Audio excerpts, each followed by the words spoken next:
We have more now from the preliminary hearing for the two suspects in the Brian Stowe Dodger Stadium beating. Earlier this week, we heard audio of a phone call made by suspect Marvin Norwood. In that call, he told his mother he was involved in the Dodger Stadium thing.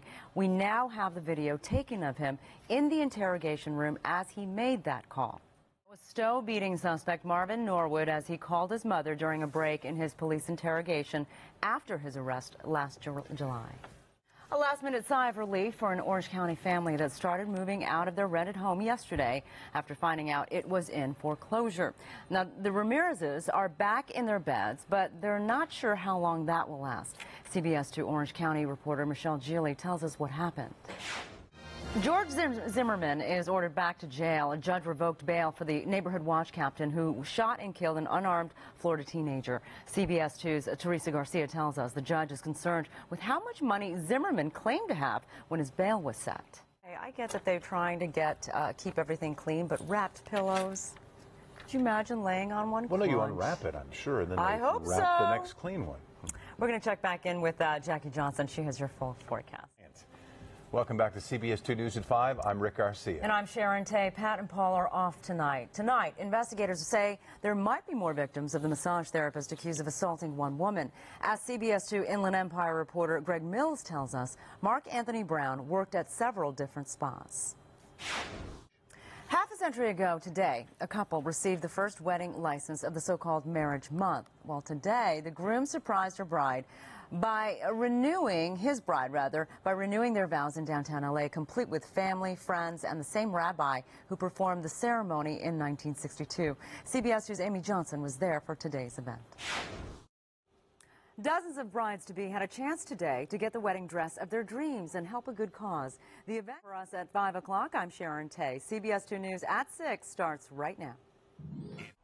Good evening, I'm Rick Garcia. And I'm Sharon Tay. Not an enemy in the world, but targeted for a brutal attack. Tonight, police are trying to figure out who stabbed a Simi Valley woman to death. That victim was found. Chino Hills massage therapist is behind bars, accused of sexually assaulting a client. KCAL9 Inland Empire reporter Greg Mills reports Mark Anthony Brown worked at several different spas.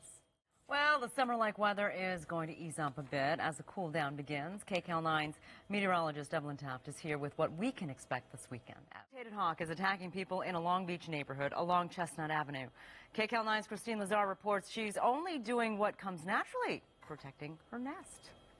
The LAPD is asking for help identifying 3 burglars in what police are calling a hot prowl, a break-in while the victims are home. Security cameras. You know, 50 years have sure gone by quickly for a Bay Area couple who took the first steps toward a long life together right here in L.A. Today, they retraced those steps and renewed their vows.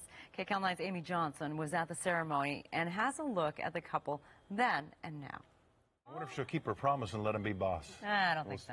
Probably not. They were being kicked out of their rental despite making the payments. But tonight, some good news for an Orange County.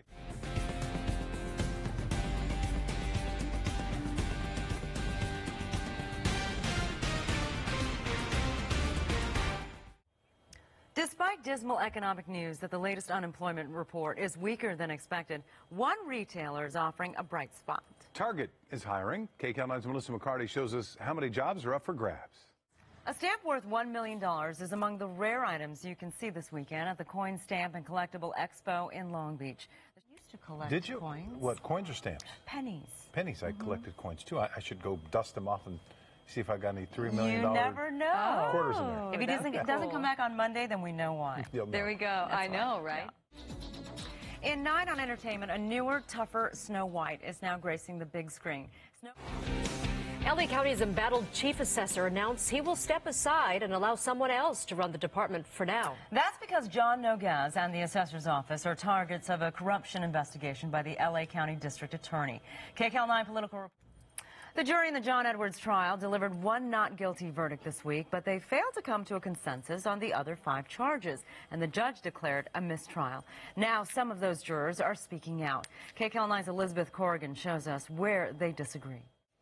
In poll after poll, American voters say priority number 1 is the economy. As KCAL9's Danielle Nottingham reports, today's job numbers will likely provide even more fodder for the presidential campaign. So many people are glad it's Friday. They're going to take any kind of weather we can get, right? If it was raining, I would still be happy.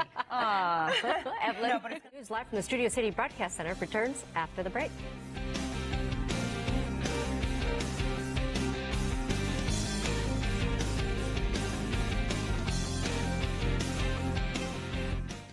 Thousands of pieces of jewelry discovered in a secret compartment in a Beverly Hills home. Police say the glittery loot was stolen in burglaries over the past couple of years, and now detectives are trying to find the rightful owners. KCAL9's revealing testimony tonight in the preliminary hearing for the Brian Stowe beating suspects. Today, we heard from Stowe's friend who was with him that night.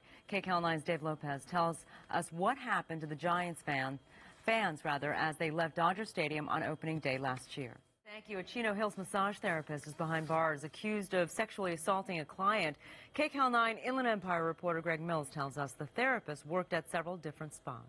George Zimmerman has less than 48 hours to report back to jail in Florida. A judge ruled today that he and his wife lied in court about how much money they had so that he could get a lower bond. Zimmerman had also been ordered to surrender his passport, but didn't tell the judge he had a second one.